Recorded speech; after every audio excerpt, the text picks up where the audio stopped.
Bonjour à toutes et à tous et bienvenue sur ce webinaire dédié à l'écoute client et à l'analyse des verbatims. Bonjour tout le monde, nous sommes ravis de vous retrouver aujourd'hui. On vous attend nombreuses et nombreux en vue des inscriptions qu'on a pu consulter. L'idée d'aujourd'hui, ça va vraiment être de vous donner des clés pour transformer la voix de vos clients en levier d'action concret et donc actionnable réellement. Alors avant de commencer, quelques présentations s'imposent. Donc, je suis ravie d'animer ce webinaire aujourd'hui avec Marion Chipot, responsable d'études quantitatives au sein de l'Institut Sphinx. Et je suis fière d'être accompagnée par Myriam Chenla, qui est vraiment notre experte aujourd'hui, experte de l'analyse des verbatims, responsable d'études qualitatives au sein du pôle qualitatif de l'Institut. Donc, vous voyez, Quali, Quanti, deux approches complémentaires, une même ambition, vous donner les clés pour exploiter toute la puissance des verbatims. Donc, avant de réellement commencer, pour ceux qui ne nous connaissent pas encore, le Sphinx est une entreprise française, leader dans l'édition de logiciels d'enquête et d'analyse de données, mais qui comporte également un institut d'études depuis une quinzaine d'années, composé lui-même d'un pôle qualitatif et d'un pôle quantitatif qui travaille bien sûr en étroite collaboration. Le Sphinx, c'est aussi plus de 90 collaborateurs, une présence à l'international et une expertise multisectorielle. Alors Marion, pourquoi ce webinaire ? Myriam, toi tu le sais, mais peut-être que vous aussi, vous allez vous reconnaître. Ce webinaire, comme vous allez le voir sur les chiffres qui vont apparaître sur votre écran, la majorité des entreprises avouent honnêtement, ne pas analyser les verbatims, analyser systématiquement les indicateurs quanti, mais laisser de côté cette matière qui apparaît toujours un petit peu floue. Donc, l'idée, c'est vraiment de vous donner les clés aujourd'hui pour que vous ne fassiez plus partie de ces personnes et que vous sachiez comment tirer le maximum d'informations de votre corpus de verbatims. Alors, c'est vrai que quand on parle d'écoute client, Marion, on pense souvent aux notes de satisfaction, au NPS, etc. Donc ça, ce sont des scores évidemment précieux et utiles pour prendre la température de façon très précise. Mais s'ils nous disent combien, ils ne nous disent pas nécessairement pourquoi vos clients notent comme ils notent. Et la réponse à ce pourquoi, elle est extrêmement décisive si on veut être dans une stratégie d'amélioration continue. Donc, pour répondre à cette question, il est tout à fait pertinent d'analyser les verbatims. Alors, effectivement, les verbatims, ce sont une matière première extrêmement riche. Pourquoi ? Parce que déjà, vos clients, ils vont s'exprimer avec leurs propres mots sur des dimensions de leur expérience ou de leur parcours qui les ont marqués ou alors sur lesquels ils vont avoir des attentes. Donc ça, le fait qu'ils mettent en récit leur expérience avec leur registre émotionnel, ça, finalement, ça va vous permettre d'accéder à une compréhension fine de leur perception et de leurs besoins. Aussi, ils peuvent être amenés à s'exprimer sur des aspects de leur expérience que vous n'auriez pas anticipés, voire même que vous n'auriez pas soupçonnés.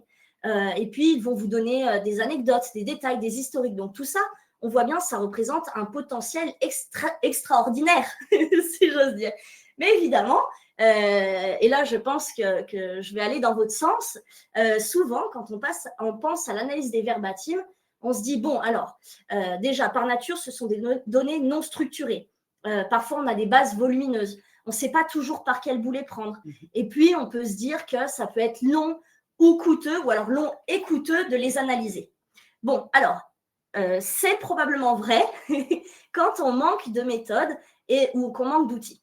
Donc, en fait, l'ambition qu'on s'est fixée, Marion et moi, aujourd'hui, c'est de vous démontrer qu'on peut aborder une analyse des verbatims de façon sereine. Donc, on espère qu'après ces quelques dizaines de minutes qu'on va passer ensemble, vous serez outillés. D'ailleurs, ça m'intéresse, si vous voulez nous dire dans le chat, vous, c'est quoi les grands défis que vous rencontrez dans l'analyse de vos verbatims ? Alors, le programme que je vous propose, et donc on vous lira après, est le suivant. Il sera en 3 étapes. D'abord, on va voir comment collecter et structurer la voix de vos clients. On procédera ensuite à une analyse chiffrée des verbatims. Et enfin, on poursuivra et finira par une analyse qualitative approfondie. Donc, pour chacune de ces étapes, on va venir vous présenter des exemples concrets. Vous êtes prêts ? On est prêts. Merci Myriam. Donc, pour la première étape, vraiment, avant de se lancer à corps perdu dans l'analyse, l'idée, ça va déjà être de prendre un petit peu de recul, d'identifier les sources de verbatim qu'on a à disposition et surtout de venir structurer cette matière première qui peut, comme l'a dit Myriam, être brute de prime abord. Et ben, on va venir par quelques conseils simples, la nettoyer, la structurer, afin de pouvoir la soumettre à une analyse qui, du coup, ne sera pas biaisée et va nous permettre de tirer le maximum d'enseignements qu'on veut tirer.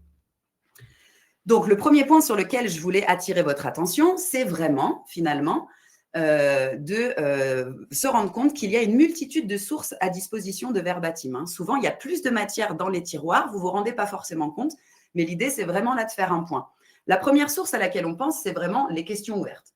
On a beaucoup l'habitude de, à la suite d'un indicateur quantitatif, par exemple, de demander au répondant de justifier la note qu'il vient de poser, et cela à travers une question ouverte. Typiquement, c'est ce que vous voyez à l'écran.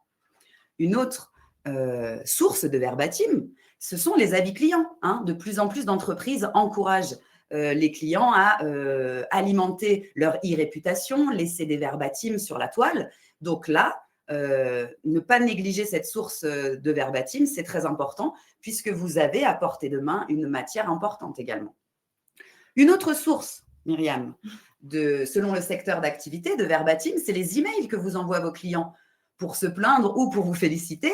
Dans le même registre, on a également les tickets SAV qui sont finalement un tas d'informations, un tas de récits de vécu, d'expériences de vos clients qu'il ne faut pas négliger et qu'il faut analyser.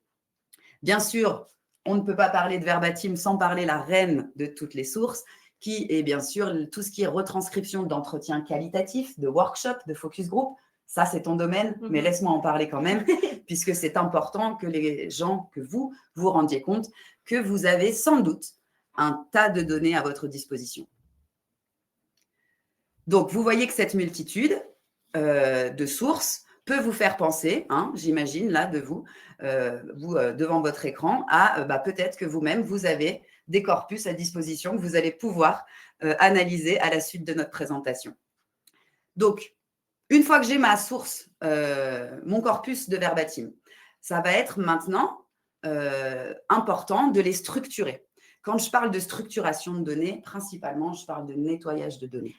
L'idée, c'est vraiment de partir de votre corpus de données textuelles brutes, de le faire passer à travers une sorte de moulinette à travers laquelle, finalement, vous allez venir identifier et supprimer les doublons, identifier et supprimer les stop words. Donc, quand je dis stop words, ce sont finalement tous les termes comme les articles indéfinis, le, la, qui n'apportent pas de contenu sémantique, qui n'apportent rien à l'analyse et qui vont permettre d'alléger un petit peu le corpus. Je parle également ici d'anonymisation de vos verbatim, histoire de se centrer vraiment sur le contenu et non pas sur des personnes éventuellement. Donc, ça, je vous l'annonce un peu en mode teasing pour les utilisateurs IQ3.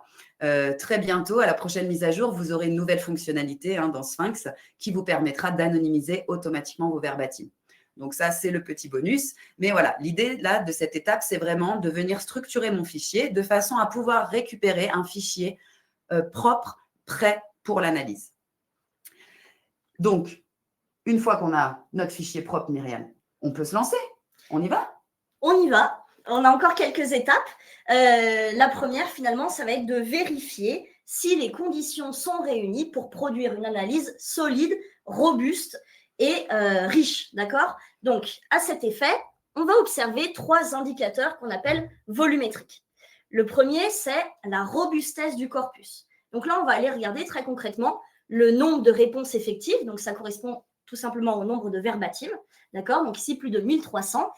Et on va regarder également le taux de réponse. Donc ici, 51%. Alors, là, on est sur une réponse à une question ouverte d'enquête. Il faut savoir que les taux de réponse sur ce type de questions sont moins importants que sur des questions fermées, parce qu'évidemment, ça demande un effort de formulation à vos répondants. Ici, 51%, sachez que c'est tout à fait honorable.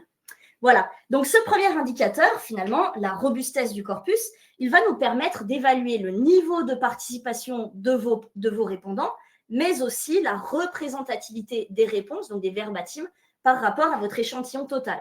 Donc, plus ces scores, plus ces chiffres sont élevés, plus votre analyse sera solide et exploitable. D'accord?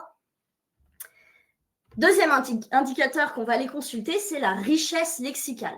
Donc là, on va regarder le nombre total de mots, donc ce qu'on appelle le corpus dans nos solutions, donc ici, plus de 8000 mots, et le nombre de mots différents, donc ce qu'on appelle le lexique, donc ici, plus de 2002 tout simplement, mots différents, d'accord? Donc, si on fait un calcul rapide, on est à un taux de diversité lexicale à peu près 25%. Ça veut dire quoi? Ça veut dire plus ce taux est élevé, plus le vocabulaire sera varié, d'accord? Donc, je te remercie pour ta question. Donc, plus le vocabulaire est varié, plus ça indique que les dimensions qui sont abordées dans ces verbatims seront plurielles, multiples, et plus on peut fortement supposer que les propos seront nuancés, d'accord? Donc, ce second indicateur, la richesse lexicale, il nous permet de mesurer la profondeur, donc la richesse, et l'amplitude, donc la multiplicité de votre base de données textuelle. D'accord?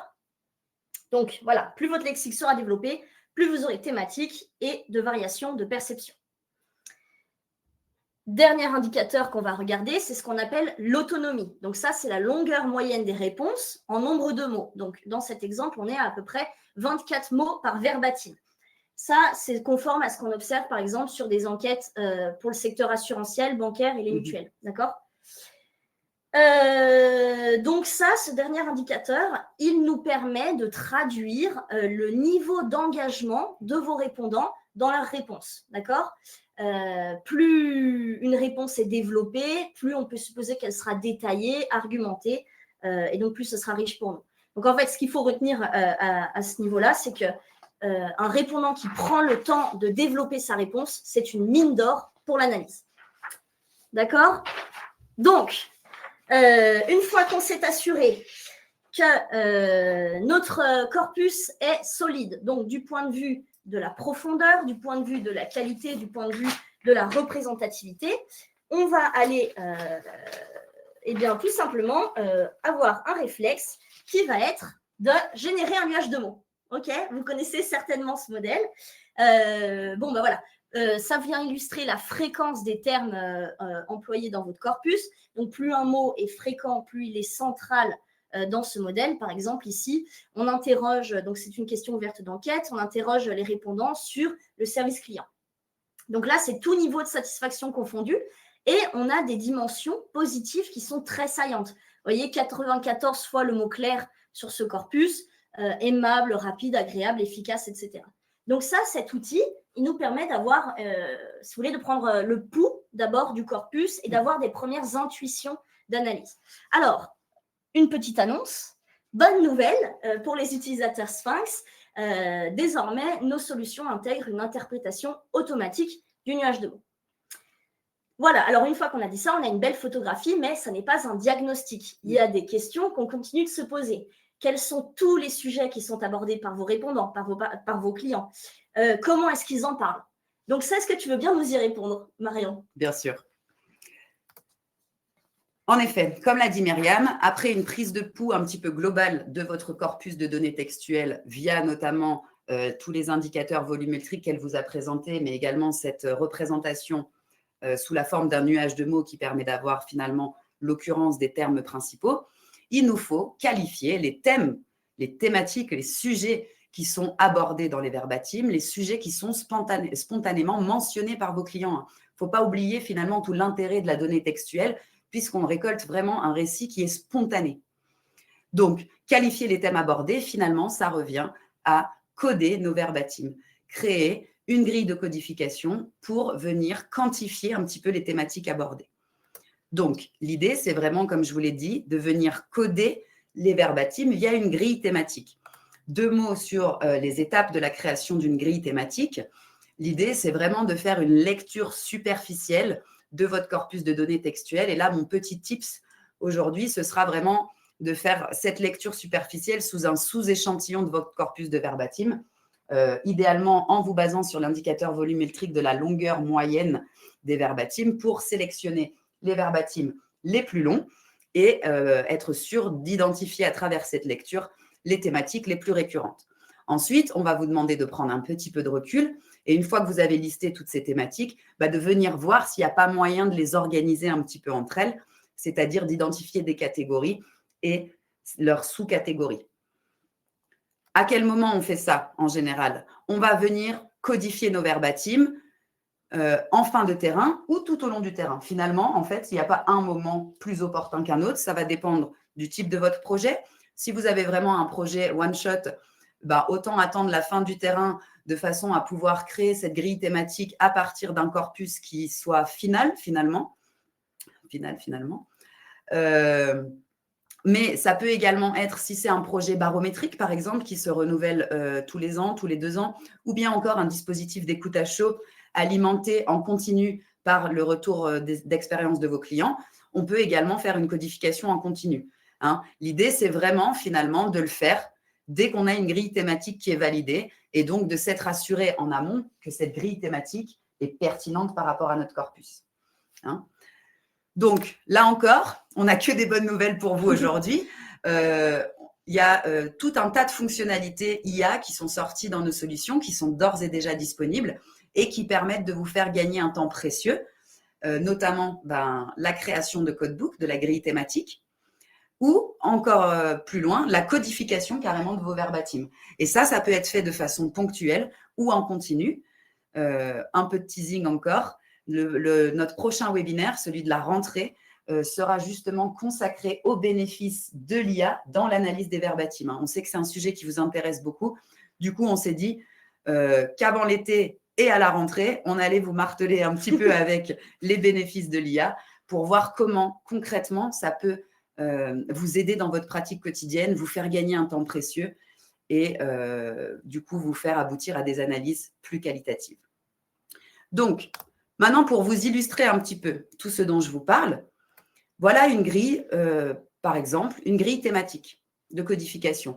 Vous voyez qu'en orange, je vous ai mis en évidence les grosses catégories, les gros thèmes les plus importants. Et puis, dans chacune de ces catégories, on a développé quelques sous-thèmes. Typiquement, le service client, on l'a développé en 3 sous-catégories. La disponibilité, la joignabilité, mais également tout ce qui est savoir-faire, donc plutôt ce qui est compétences, compétences techniques, professionnelles, et les savoir-être, ce qui est plutôt humain, l'amabilité, l'accueil, etc. Et du coup, je viens ensuite coder mes verbatim en fonction d'est-ce qu'ils mentionnent ou non ces différentes catégories. Et donc là, vous voyez que déjà, après cette analyse plus globale que vous a présentée Myriam, là, à travers la codification, j'arrive déjà à identifier plus en profondeur les sujets qui sont abordés par mes clients. Donc là, sur l'exemple qu'on voit à l'écran, je vois que sur 150 verbatim qui mentionnent mon service client, 90 mentionnent des aspects liés à la joignabilité et la disponibilité, 68 au savoir-faire et une proportion bien moindre, seulement 21 verbatim qui, eux, mentionnent tout ce qui est savoir-être.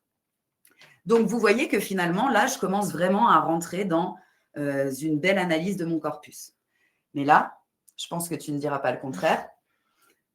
J'ai identifié de quoi parlent mes clients, mais comment est-ce qu'ils en parlent? Je ne sais pas encore comment ils en parlent, puisqu'on est d'accord que joignabilité, disponibilité, certains clients ont pu me faire remonter une super disponibilité de mon service client, mais d'autres ont pu être très insatisfaits du manque de disponibilité de mon service client.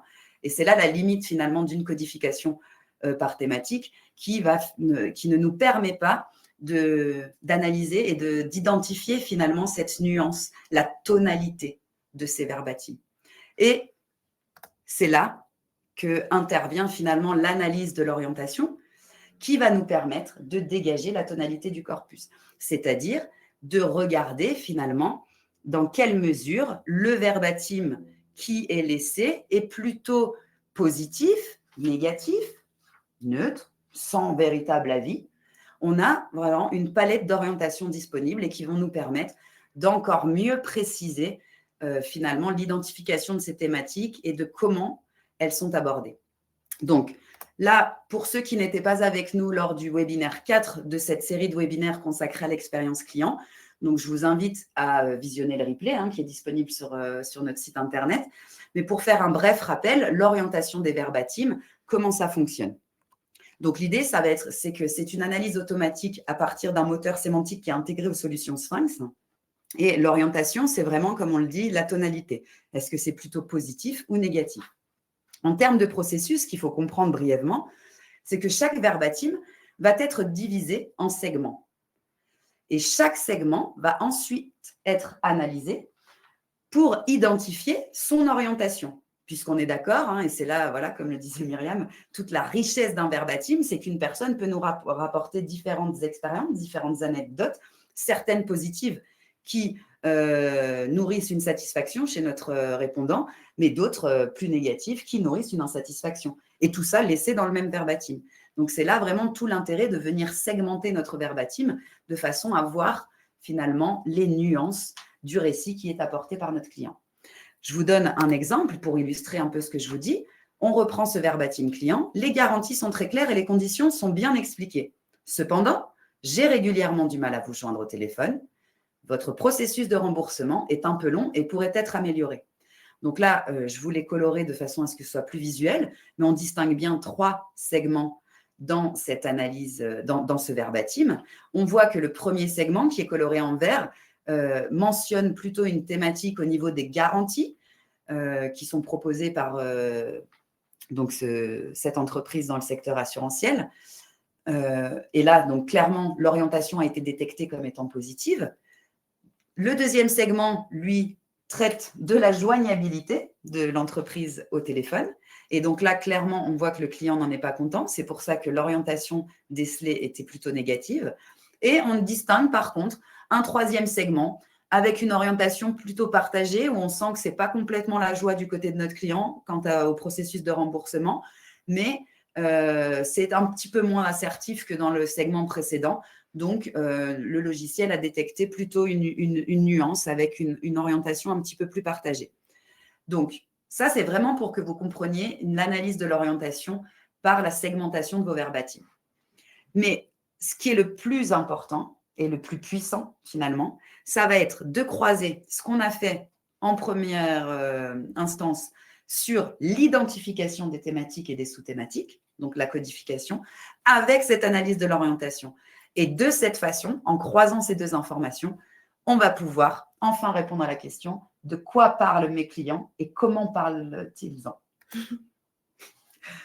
Donc, je reprends l'exemple là ci-dessous pour vous montrer que finalement, voilà, sur les 150 verbatim que nous avions vus précédemment, il y en avait 90 qui traitaient de la disponibilité, la joignabilité de ce service client. Et là, en venant coupler cette analyse thématique à mon orientation, je m'aperçois que sur ces 90 verbatim, seulement 21% sont connotés positivement. Donc finalement, déjà là, en une seule lecture, je me rends compte que si j'agrège les orientations partagées et négatives, j'arrive à 70% de clients plutôt insatisfaits ou en tout cas non satisfaits quant à la joignabilité et la disponibilité de mon service client. Et donc, vous voyez que c'est vraiment finalement en couplant ces 2 analyses thématiques et d'orientation qu'on vient dégager toute la puissance et qu'on vient finalement identifier, tirer un maximum d'enseignements de notre corpus de données textuelles. Alors, je ne m'arrête pas là puisque je vous propose d'aller encore un petit peu plus loin et de vous montrer comment on peut croiser, encore une fois, tous ces enseignements qu'on vient de tirer grâce à l'analyse des thématiques et de l'orientation avec d'autres indicateurs plus quantitatifs qui vont nous permettre de prendre encore plus de recul dans nos données, sur nos données. Et ce que je vous propose pour ça, c'est de croiser vos verbatim, donc plutôt l'orientation de vos verbatim avec les indicateurs clés. Dans l'exemple que je vous propose aujourd'hui, qui est tiré d'un autre projet, donc là, on est sorti du domaine assurantiel que je vous présentais jusqu'avant pour rentrer dans un domaine assez proche, le domaine bancaire, un autre client, où là, finalement, on a repris une matrice importance-performance, telle que vous la connaissez certainement, et on a non pas projeté finalement des indicateurs quantitatifs pour qualifier notre note de recommandation, mais là, on a choisi de projeter l'orientation des thématiques abordées dans notre corpus de données textuelles et de voir comment ces thématiques et leur orientation, la façon dont elles sont mentionnées, sont en lien avec la propension de nos clients à recommander notre entreprise. Et donc, Là, si on fait un petit effort d'interprétation ensemble, je me rends compte que je peux facilement identifier des facteurs clés de succès. C'est-à-dire que là, quand je vous ai mis une ellipse verte là, pour vous permettre de visualiser ce dont je vous parle, donc si on se concentre là sur ce cadran en haut à droite, donc des points forts, je vous rappelle que dans une matrice importance-performance, plus les éléments sont en haut de l'axe de l'importance, plus ils sont en lien, en forte corrélation avec l'indicateur clé qu'on a mis. Ici, nous, c'est le score de recommandation, la note de recommandation, le Net Promoter Score. D'accord ? Donc, dans ce cadran des points forts, j'ai finalement ici les thématiques qui sont abordées positivement dans mes verbatims par mes clients et ce qui sont celles les plus récurrentes. Vous voyez que la grosseur du rond est proportionnelle à l'occurrence de cette thématique. Et là, je vois finalement dans ces facteurs clés de succès que la disponibilité, la joignabilité, c'est marrant, pour une entreprise, c'est négatif, pour d'autres, c'est un véritable point fort. L'accueil, le relationnel, la prise en charge, la réactivité des équipes sont de véritables points forts qui ressortent dans les verbatims. C'est-à-dire que les gens qui mentionnent positivement ces thématiques sont ceux qui sont les plus enclins à recommander l'entreprise. Mais ça me permet également de détecter des éléments à maintenir. À maintenir, pourquoi ? Parce qu'ils ont une bonne performance. Ce sont des éléments qui sont mentionnés positivement, mais qui n'ont pas particulièrement d'interaction, de corrélation plutôt, avec ma note de recommandation. Et ça, ces éléments, ce sont finalement le savoir-être, l'attitude des équipes. Ça fait du sens. On pourrait se dire, c'est normal dans une interaction professionnelle d'être face à quelqu'un de respectueux, de bienveillant. Donc, c'est à maintenir, mais ce n'est pas ça qui va faire la différence. On peut se dire que ce sont des prérequis finalement. Exactement. Exactement, Myriam. Mais je peux également, grâce à cette matrice, identifier des opportunités cachées. Et là, ça devient intéressant. Des opportunités qu'on n'aurait pas relevées dans nos autres indicateurs quantitatifs puisqu'on n'aurait pas pensé à poser ces questions.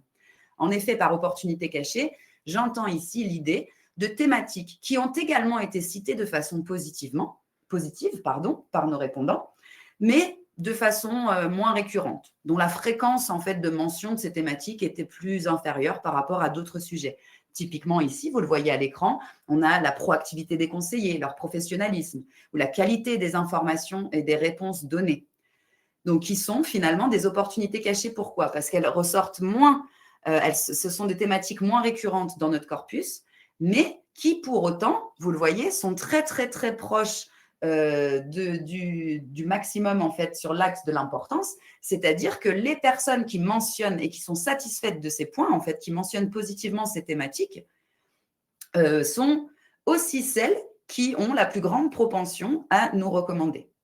Donc, vous voyez tout l'intérêt. Si j'accentue un petit peu ces efforts sur ces dimensions, peut-être je peux espérer augmenter la part de répondants promoteurs. On passe sur le versant négatif, puisqu'on est vraiment ici pour vous donner des clés pour identifier des leviers d'action. C'est ça qu'on cherche, toujours viser l'excellence. Donc, finalement, mes priorités d'action, dans ce cas-là, pour le client, notre conclusion, ça a été le suivi, l'accompagnement, la communication et les outils digitaux aussi. On voit que ces thématiques sont peut-être un petit peu moins mentionnées, mais en tout cas, elles le sont négativement. Et quand elles sont mentionnées négativement, cela a un risque d'impacter sur la non-propension des gens à recommander, finalement, puisqu'on voit que ce sont du côté priorité, c'est-à-dire qu'elles sont plutôt en lien avec la propension des gens à nous recommander, mais elles sont citées négativement. Et on prend donc le risque, si on ne les traite pas, de voir s'écrouler finalement notre réputation et notre taux de promoteurs, voire d'augmenter le taux des détracteurs. Et en dernier lieu, je tenais à vous montrer comment une matrice finalement importance-performance basée sur l'orientation des thématiques peut nous permettre également de mettre en avant des signaux faibles. En effet, ici à l'écran, vous voyez que l'éthique, surtout, mais aussi les horaires d'ouverture, les locaux et les délais de réponse sont des thématiques qui ont un petit rond rouge. C'est-à-dire que, oui, elles sont citées de façon négative, mais elles ne sont finalement pas dominantes dans notre corpus. Mais pourtant, on voit qu'elles sont toutes situées dans la partie supérieure de notre écran et donc plutôt au milieu des thématiques qui ont un impact, qui ont une certaine corrélation avec notre score de recommandation. Donc, OK, c'est pas beaucoup mentionné par nos clients, mais ceux qui la mentionnent, pour celles et ceux qui la mentionnent, c'est déterminant et c'est un point d'attention vraiment pour la note de recommandation. Donc, on va s'arrêter là. On pourrait discuter de chaque petit point qui apparaît à l'écran. J'espère vraiment vous avoir montré comment lire cette analyse et comment finalement vous y emmener pas par pas. Hein. Donc, d'abord en identifiant les thématiques, puis leur orientation et en croisant ces informations avec vos indicateurs clés. Donc, à partir de cette vue globale qui est déjà très riche, comment faire pour prendre un petit peu de recul et rentrer encore plus dans la nuance, redonner finalement la parole au client. Tu peux nous expliquer ça ? Je vais m'efforcer d'y répondre. Donc effectivement, Marion vous le disait, on a déjà un très beau panorama des façons dont on peut exploiter les verbatims. Donc on peut mesurer des scores, des orientations, des thèmes, mais parfois effectivement on a besoin d'aller plus loin dans l'interprétation, l'explication, et donc pas seulement d'analyser des mots, mais d'analyser des discours. Ok ? Donc pour cette démonstration, je ne vais pas m'attarder sur la méthode, déjà parce que c'est une expertise. Alors pas d'inquiétude, les outils peuvent vous aider, mais il va falloir quand même solliciter votre aptitude à analyser du discours. Donc, je ne vais pas m'attarder là-dessus, mais retenez qu'on va mobiliser les mêmes méthodes que celles qu'on emploie pour l'analyse de vos entretiens, de vos focus group. D'accord ? Donc, j'aimerais vous partager 2 cas concrets pour ma démonstration. Le premier, c'est donc pour le secteur bancaire. Alors, on a une banque qui observe une hausse continue de la part de détracteurs depuis 2 vagues d'enquête. D'accord ? Donc, l'analyse chiffrée, comme on vient de la voir ensemble, ici, donc démontre que près d'un détracteur sur 2 mentionne l'accompagnement de façon négative. Donc, ils sont également sévères à l'égard des tarifs et frais, des opérations bancaires et des outils digitaux. Voilà le tableau. Maintenant, je trouve qu'on manque encore un petit peu de billes, quoi. On a besoin de savoir qu'est-ce qu'on met derrière tout ça et qu'est-ce que ça recouvre l'accompagnement. Alors, en l'occurrence, sur ce cas, l'analyse révélait une perception de désalignement entre les frais consentis, donc les frais bancaires, et le niveau de service reçu, dont ils bénéficiaient, qui était finalement perçu comme minimal. Voilà. Et en plus, ce qui était saillant, si je me souviens bien, sur cette cible, donc sur ces personnes détractrices, c'est que finalement, elles étaient dans une logique de retour sur investissement où elles mettaient en concurrence directe les offres dont elles bénéficiaient avec le marché. Et en l'occurrence, en plus, les banques en ligne. Donc, vous voyez, si vous voulez, pour cette cible, ce qu'on comprenait de l'analyse des verbatims, c'est qu'il y avait un malaise finalement dans l'écart entre la promesse implicitement portée par les frais bancaires et le niveau de service dont ils bénéficiaient in fine, qu'ils trouvaient relativement standardisé, avec un accompagnement en plus qui était décrit comme attentiste. Vous voyez, service minimal, frais de tenue de compte maximum, pas de suivi des dossiers malgré plusieurs appels, autant avoir une banque en ligne pour avoir le même niveau de service, mais moins cher. Donc là, j'espère vous avoir convaincu que l'analyse, elle nous permet d'identifier, de détecter qu'il y a un vrai chantier à mener sur la perception de la valeur des services, d'accord ? Donc, si on veut limiter les risques de churn, là, ce qu'on peut en déduire, c'est qu'effectivement, il va falloir travailler à rendre plus lisibles les frais et puis peut-être repenser certaines dimensions de l'accompagnement. Donc là, typiquement, ce que tu as fait, c'est qu'à partir des indicateurs quanti, de cette analyse chiffrée qu'on t'a fournie, toi, tu es venu cibler spécifiquement les détracteurs. Ouais, tu fais bien de me relancer là-dessus, effectivement. Là, on fait une analyse ciblée. Donc, on va finalement filtrer avec nos différentes variables de profil et aller vraiment consulter, examiner le discours de ces détracteurs. Mais, et ça me permet de faire la transition, on peut aussi avoir une toute autre approche qui sera une approche exploratoire. D'accord ? Donc, par exemple, là, sur cet autre exemple, on est cette fois dans le secteur assurantiel. Et là, on a une entreprise qui est très investie dans une stratégie d'amélioration continue. Ça fait plusieurs vagues qu'on observe qu'effectivement, la part de clients, d'assurés satisfaits augmente parce que la société en question a investi beaucoup de chantiers qui ont porté leurs fruits. Bon, Donc, et ce qu'on observe sur cette dernière vague, c'est que cette satisfaction, forcément, à force de toujours s'améliorer, il y a un moment, elle finit par piétiner un petit peu, par plafonner, d'accord? Sauf que cette entreprise, elle s'est vraiment donnée comme ambition de viser l'excellence. Et aujourd'hui, elle n'est pas au seuil d'excellence attendue. Ce, en dépit que tous les indicateurs soient au vert. Donc, qu'est-ce qu'on fait? Qu'est-ce qu'on active comme levier? Bon, et bien là, on fait une analyse exploratoire des verbatims où on va s'efforcer de débusquer tous les signaux faibles qui pourront se convertir en levier d'action très concret. D'accord? Donc, pour cet exemple, par exemple, on avait un signal faible typique. Donc là, c'était la musique d'attente. Donc, on est sur du contact téléphonique. Donc, plusieurs appelants sont insatisfaits de cette musique d'attente qui est soit trop forte, soit agaçante, répétitive. Bon, c'est un signal faible typique. Pourquoi? Parce que ce n'est pas massivement mentionné. Néanmoins, en l'occurrence, c'est facteur d'une moindre satisfaction. Bon, on peut choisir de ne pas le traiter, mais ce serait dommage. On peut aussi envisager, pourquoi pas, de donner le choix à l'appelant du mode de patience, finalement. Silence, musique. Voilà. Donc, en plus, qu'est-ce que ça permet? Donc, vous en serez juge, mais c'est à moindre coût, j'imagine. Et puis, surtout, ça permet de personnaliser la relation, d'accord? D'amener une personnalisation. Ça porte vraiment bien son nom du quick win, du coup. Oui. Alors, autre exemple. Hop là, là, c'était un autre signal faible. C'était finalement que l'emploi du terme mademoiselle dans les courriers écrits